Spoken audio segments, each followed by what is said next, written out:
les enfants. Coucou les amis. Coucou, on est très content que vous soyez là. Salut les amis, vous me reconnaissez? C'est moi Annie. Vous m'avez manqué, vous savez. Salut les petits loups. J'espère que vous allez très bien, que vous vous portez bien. Vous nous manquez beaucoup, prenez soin de vous et on espère très vite vous revoir. Gros bisous. Baby, I want you to know.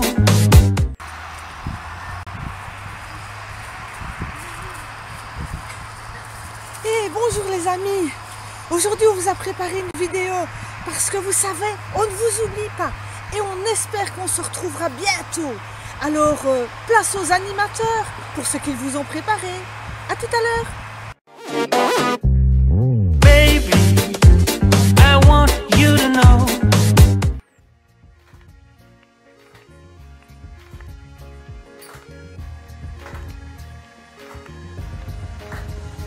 On va bouger, mais on le fait et on vous l'a dit, on est là pour s'amuser. On va bouger dans le quartier, on vous l'a dit, on est là. On va bouger, mais on le fait et on vous l'a dit, on est là pour s'amuser. On va bouger, mais on le fait et on vous l'a dit, on est là. De pas vers la droite, de pas vers la gauche. Une petite vague, une petite vague. Lève les mains en l'air, mets les mains derrière, fais un tour sur toi et on y va. 1, 2, 3, on va bouger dans le quartier, on vous l'a dit, on est là pour s'amuser. On va bouger dans le quartier, on vous l'a dit, on est là. On va bouger dans le quartier, on vous l'a dit, on est là pour s'amuser. On va bouger dans le quartier, on vous l'a dit, on est là. Deux pas vers la droite, clap une fois. Deux pas vers la gauche, clap une fois. Une petite vague, clap une fois. Une petite vague. Lève les mains en l'air, clap une fois. Mets tes mains derrière, clap une fois. Fais un tour sur toi et on y va. 1, 2, 3, on va bouger dans le quartier. On vous l'a dit, on est là pour s'amuser. On va bouger dans le quartier. On vous l'a dit, on est là. On va bouger dans le quartier, on vous l'a dit, on est là pour s'amuser. On va bouger dans le quartier, on vous l'a dit, on est là. Deux pas vers la droite, clap deux fois. Deux pas vers la gauche, clap deux fois. Une petite vague, clap deux fois. Une petite vague. Lève les mains en l'air, clap deux fois. Mets tes mains derrière, clap deux fois. Fais un tour sur toi et on y va. 1, 2, 3, on va bouger dans le quartier, on vous l'a dit, on est là pour s'amuser. On va bouger dans le quartier, on vous l'a dit, on est là. On va bouger dans le quartier, on vous l'a dit, on est là pour s'amuser. On va bouger dans le quartier, on vous l'a dit, on est là. Allez, bougez dans ce quartier, on est là pour s'amuser. Allez, bougez dans ce quartier, on vous l'a dit, on est là. Je dis ouais, je dis oh, je dis bougez, ouais. On va bouger dans le quartier, on vous l'a dit, on est là pour s'amuser. On va bouger dans le quartier, on vous l'a dit, on est là. On va bouger dans ce quartier, on vous l'a dit, on est là pour s'amuser. On va bouger dans ce quartier, on vous l'a dit, on est là.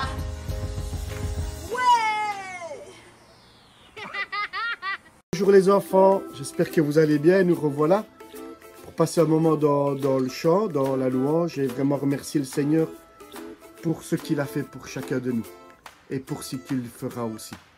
Je voulais chanter avec vous, avec Massimo, ce chant qui dit « Mon papa est fidèle, il ne m'abandonnera jamais, je n'ai plus rien à craindre ». J'espère que vous vous en souvenez et chantez bien fort avec moi. Je chanterai de tout cœur les merveilles de mon papa Yahweh, qui m'a ôté des ténèbres, qui m'a délivré de tout péché. Mon papa est fidèle, il ne m'abandonne jamais. Je n'ai plus rien à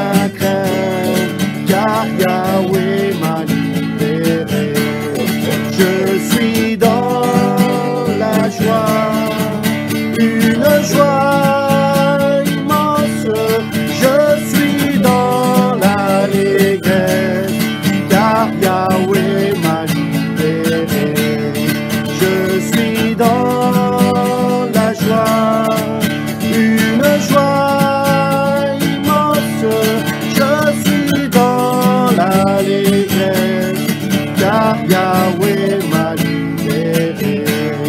Je chanterai de tout cœur les merveilleux de mon papa Yahweh. Il m'a ôté des ténèbres, il m'a délivré de tout péché. Mon papa est fidèle, il ne m'abandonne jamais.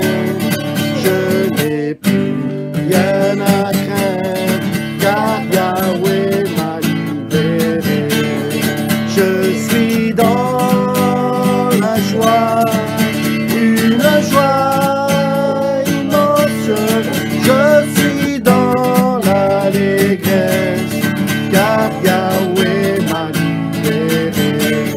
Je suis dans la joie, une joie immense. Je suis dans l'allégresse, car Yahweh m'a libéré. On continue avec un autre chant qui nous dit « Ensemble, louons le Seigneur, il est vivant ». Je ne sais pas si vous vous souvenez, il y avait des gestes. Et vous allez chanter avec moi, avec Angela, avec Massimo. Et vous allez regarder les gestes que Angela et Massimo font. Et on le fait tous ensemble. On y va? Allez, on y va. Ensemble, louons le Seigneur, il est vivant. Ensemble, louons le Seigneur, il est vivant. Ensemble, louons le Seigneur, il est vivant. Ensemble, louons le Seigneur, il est vivant.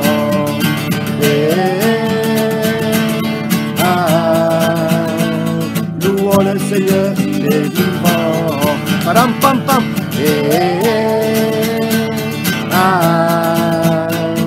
Louons le Seigneur, il est vivant. Ensemble, louons le Seigneur, il est vivant. Ensemble, louons le Seigneur, il est vivant. Ensemble, louons le Seigneur, il est vivant. Ensemble, louons le Seigneur, il est vivant.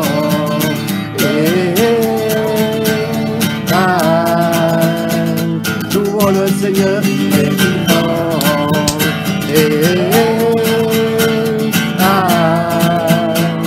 Louons le Seigneur, il est vivant. Baby, I want you to know. Je m'appelle Juliette. J'ai 10 ans et j'aime les histoires. Mais surtout, j'aime bien faire des blagues. Chut! Voilà Célestine. C'est l'amie de mamie. Elle vient me raconter une histoire de la Bible. Je vais lui faire peur.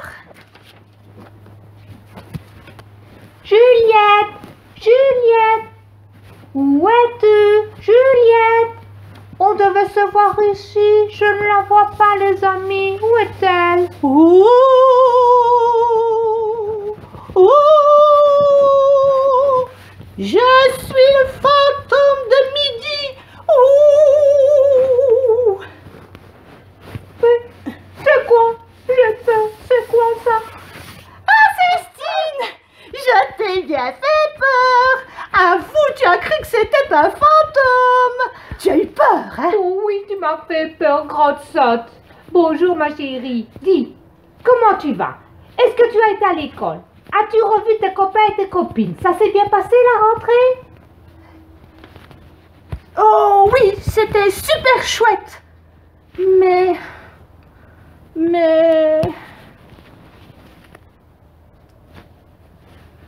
quoi? Pas top, hein? Il me semble qu'il y a quelque chose. Raconte-moi, je veux savoir. eh bien, tu sais, avec le Covid, c'est vraiment pas cool. Parce que je ne peux plus aller au basket, tu sais que j'aime ça. Et puis tu sais, mon meilleur ami David, son papa a eu le Covid. Alors maintenant il est guéri, mais pendant tout ce temps, on n'a pas pu se voir. Mais tu sais, j'ai peur. Mais tu ne le dis à personne, hein? Non, je te le promets, mais dis-moi, pourquoi t'as peur? Tu sais, même les disciples de Jésus dans la Bible, ils ont eu peur, tu sais. Ah bon? Et pourtant, eux, ils étaient avec Jésus. Tu me fais une blague, Célestine? Non, non, non, je te promets, c'est vrai. Tu sais quoi? On va regarder la vidéo avec l'histoire de Jésus. Et tu vas voir ce qui va se passer. Regarde avec moi.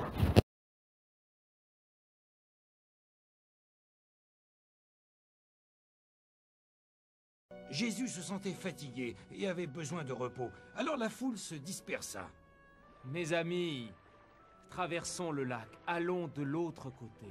Nous prendrons un peu de repos.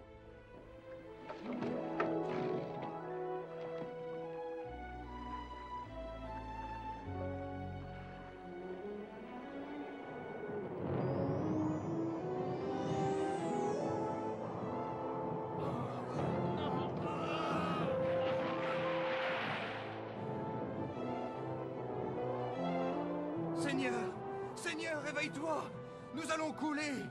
Nous laisseras-tu périr dans cette tempête? De quoi avez-vous peur, mes amis? La foi vous a-t-elle quitté?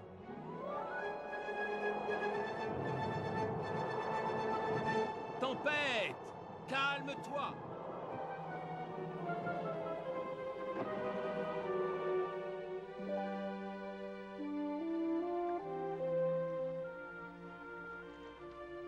Quelle sorte d'homme est-il donc? Même le vent, la mer, la tempête lui obéissent. Incroyable! Les disciples étaient en pleine tempête et Jésus dormait. Oui, les disciples avaient peur et ils croyaient qu'ils allaient couler tellement que la tempête était forte. Et Jésus, lui, était tranquillement endormi. Mais comment est-ce possible, Célestine? Jésus a fait confiance en Dieu son Père. Il savait qu'il pouvait lui faire confiance et qu'il était là avec lui en pleine tempête. Waouh! Et quand les disciples ont réveillé Jésus et qu'il a dit à la tempête de se calmer et que tout est devenu calme, ils ont eu être drôlement impressionnés. Dit Célestine, ils ne savaient pas encore que Jésus est Dieu. Pas vraiment.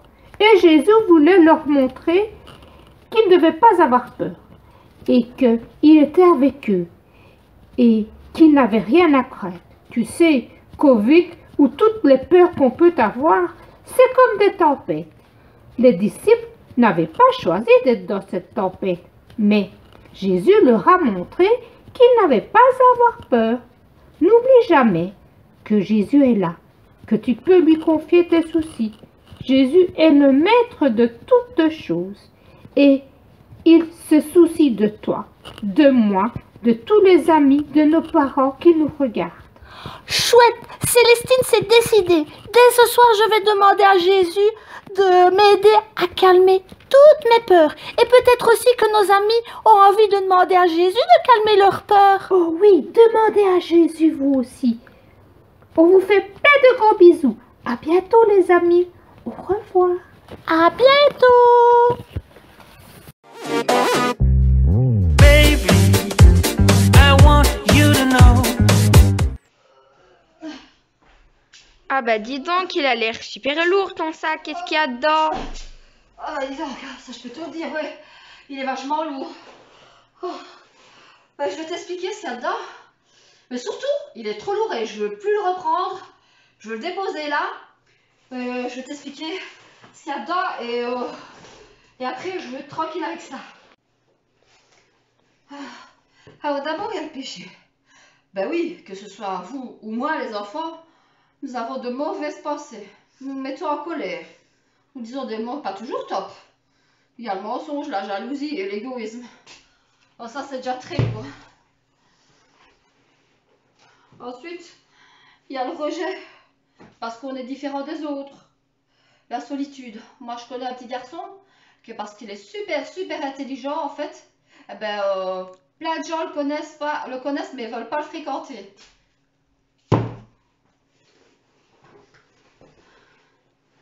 Et puis, il y a peur de l'avenir et de l'échec scolaire. Oui, parce que dans le contexte actuel qu'on vit, avec le Covid, etc., vous savez, ce que nous vivons, c'est normal. Ensuite, il y a la peur du noir ou la peur de la mort.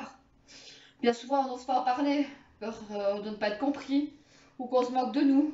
Pourtant, beaucoup d'enfants et même des adultes pensent ça, ont peur du noir et de la mort. Alors ensuite, tu comprends pourquoi c'est lourd. J'en peux plus. La peur de perdre quelqu'un qu'on aime. Et oui, ça nous arrive à tous d'avoir cette peur. Vous les enfants, nous aussi les grands, on a peur de perdre ceux qu'on aime. Et puis, il y a vraiment la tristesse d'avoir perdu un être cher. C'est important de pouvoir en parler avec une amie, un ami. Je connais une jeune fille de 13 ans qui a perdu son papa il n'y a pas longtemps. Elle est très triste et le pire, c'est qu'elle ne le montre à personne. Donc, c'est important de pouvoir parler avec ces enfants, ces adultes qui ont perdu vraiment quelqu'un, qui sont dans la tristesse. Et puis alors, il y a la tristesse, le souci, la colère, parce que nos parents sont séparés ou divorcés. Et même parfois qu'on s'imagine que c'est à cause de nous qu'ils sont séparés. Moi, je peux vous dire, je sais ce que c'est parce que je l'ai vécu. Mais vous savez, les enfants, les histoires des grands, c'est compliqué. Et ils ne réalisent pas l'importance de parler tout ça avec vous. Tu vois, Nathanaël, la solution dont je te parlais tout à l'heure, c'est celle-ci. En ouvrant la Bible, ce livre dans lequel Jésus nous parle, j'ai trouvé un passage super. Or, je prends la Bible, mais pour avoir plus de facilité, je vous ai marqué le verset en grand. Ce verset dit: déchargez-vous sur lui de tous vos soucis, car lui-même prend soin de vous. Ça se trouve dans 1 Pierre 5, 7. Donc, déchargez-vous sur lui de tous vos soucis, car lui-même prend soin de vous. 1 Pierre 5, 7. Un verset que ma fille Nathanaël aime bien, qui se trouve aussi dans la Bible, dans Jean 12, 46, dit ceci.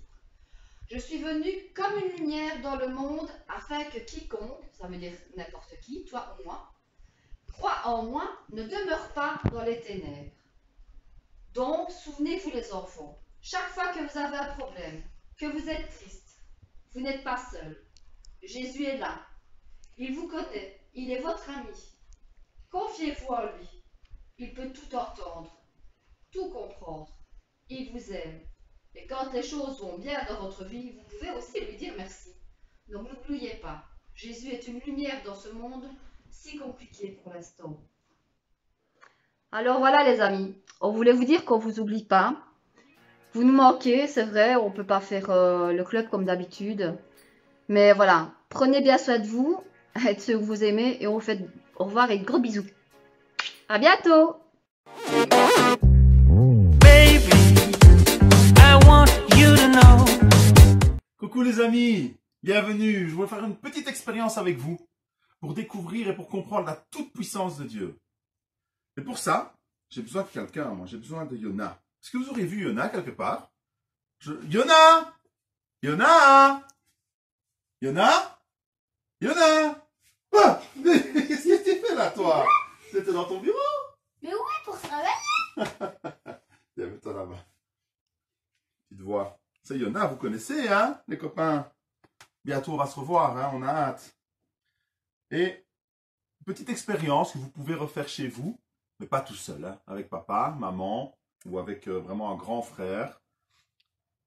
Et cette expérience, elle va vous montrer, donc comme je disais, l'amour de Dieu. Comment Dieu nous appelle à venir dans sa maison. En fait, ceci, l'œuf ici, il me représente. Il représente Yona. Il te représente aussi. Et ici, le bocal, ça représente la maison de Dieu. La maison de Dieu où on retrouve l'amour de Dieu, tout l'amour qu'il a pour nous, toute cette chaleur humaine, tout cet endroit où on se sent bien, où on est en paix. Ça, c'est la maison de Dieu, son royaume. Attends. Mais vous voyez, si on essaye de faire par nous-mêmes, pas le casser, tu le mets dedans. Si on essaye de le faire par nous-mêmes, ah ben ça marche pas. Ça rentre pas. Et si on veut pousser, qu'est-ce qui va se passer? Il va se casser si on le pousse. On n'a pas envie d'être tout en morceaux dans la maison de Dieu. On a envie d'être complètement en entier. Mais regardez, Dieu, il permet des choses. Parfois, il faut se débarrasser d'une certaine coquille que l'on a. Tu sais, c'est quoi se débarrasser de sa coquille? Oui, c'est comme ne plus avoir peur. C'est comme ne plus avoir peur, Yona. C'est très bien. Effectivement, parfois on a peur, alors on se protège. On met des choses autour de nous pour se protéger. Parfois, il faut pouvoir entrer dans la maison de Dieu en n'ayant plus peur. En enlevant parfois les choses qui nous protègent et en fait qu'on n'a pas vraiment besoin. Et ici, la coquille, on va l'enlever. On va prendre... Parfois, il faut enlever la coquille pour bien rentrer dans la maison de Dieu. C'est plus facile.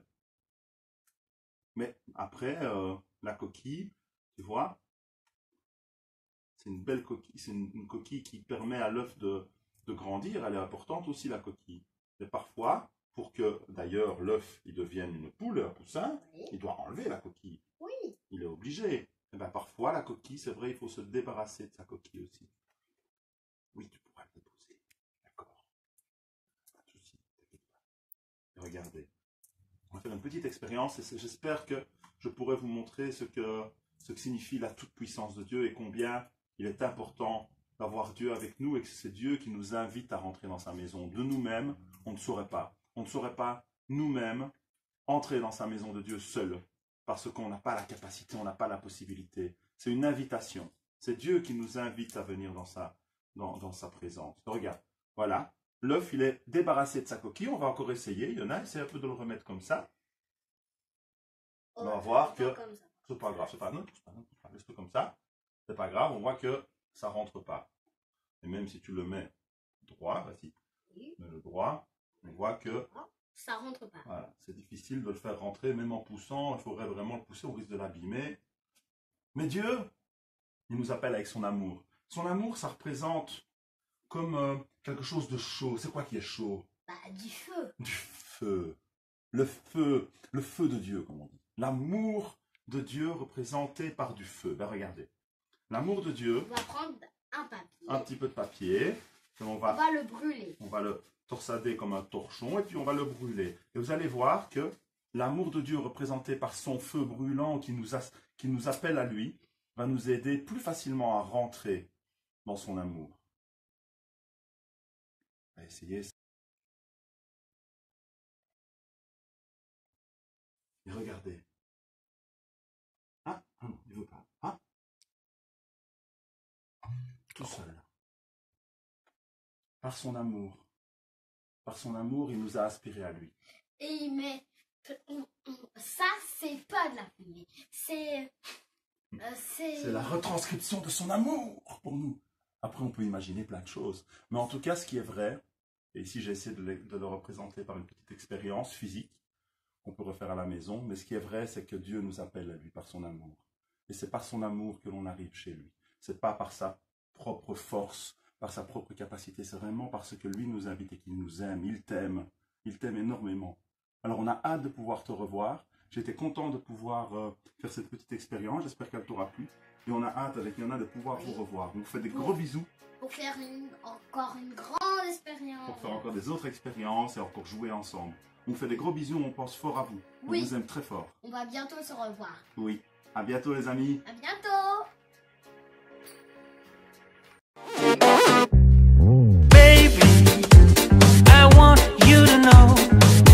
Salut les amis, j'espère que le programme vous a plu, que vous avez pu voir les animateurs. En tout cas, nous on pense à vous et on a préparé un petit bricolage. Ça va être les fêtes de fin d'année si vous voulez offrir une carte à quelqu'un que vous aimez ou tout simplement penser aussi aux personnes qui sont seules et qui n'ont pas de famille, aux personnes âgées dans les homes. Vous voyez, avec le Covid, beaucoup de personnes ne reçoivent plus de visites, mais recevoir une petite carte, ça fait toujours plaisir. Alors, je vous propose de regarder comment réaliser cette petite carte. Voici ce qu'il vous faudra pour notre bricolage de carte postale. Alors, nous aurons besoin de gommettes. Moi, j'ai pris des rondes, mais vous pouvez prendre ce que vous avez chez vous. Nous aurons besoin du papier d'emballage et de gabarits. Alors, pour les cartes postales, on aura besoin de feuilles de 21 cm sur 15 pour pouvoir les plier en deux. Voilà les gommettes, de la ficelle, et puis comme vous voyez, de faire des petits triangles de 8 cm sur 11. Et puis évidemment, toutes sortes d'emballages. Alors, le plus facile, c'est de pouvoir faire des petits triangles, tous les mêmes. Donc, vous voyez mon petit triangle. Alors, j'en ai fait plusieurs découpés dans les feuilles de tous ces emballages cadeaux ou de magazines, c'est comme vous voulez. Et puis, j'ai fait aussi des triangles de différentes formes. Tout ça sera accolé sur la face de votre carte postale. Et puis, à l'intérieur, vous faites ce que vous voulez, vous écrivez un mot. Alors, je vais vous montrer ce que j'ai réalisé. Donc, voilà les différentes cartes postales. On va les mettre dans l'autre sens. Vous voyez, avec les triangles, c'est très facile de faire différentes réalisations. Alors, si vous avez vos petits triangles qui sont là, quand vous les découpez, vous les mettez ensemble, vous les empilez tous. Voilà, vous les empilez tous. Et puis, vous pouvez découper chaque partie comme ça, en faisant plusieurs à la fois. Comme ça, ils ont toutes les mêmes dimensions. Et puis alors, vous faites votre montage comme celui-ci, ou vous faites votre montage comme celui-là. Ici, j'ai intercalé chaque fois des petits bouts de cette ficelle-ci, vous voyez. Et puis alors, vous garnissez au-dessus un petit pompon, des petites étoiles, ou alors tout simplement le faire aussi avec des vieilles guirlandes que vous ne vous servez plus. Voilà encore un autre modèle. Alors là, vous collez chaque fois et vous laissez de l'espace entre deux pour y mettre des gommettes. Et puis là, je l'ai réalisé celui-là avec ce matériel-ci. Vous coupez des bandes et alors vous les coupez toutes à même longueur et puis vous faites des coins. Comme ça, elles se rejoignent. Et voilà, votre carte est prête pour écrire à des personnes que vous avez envie de gâter. Je vous laisse faire votre bricolage et je vous dis à bientôt.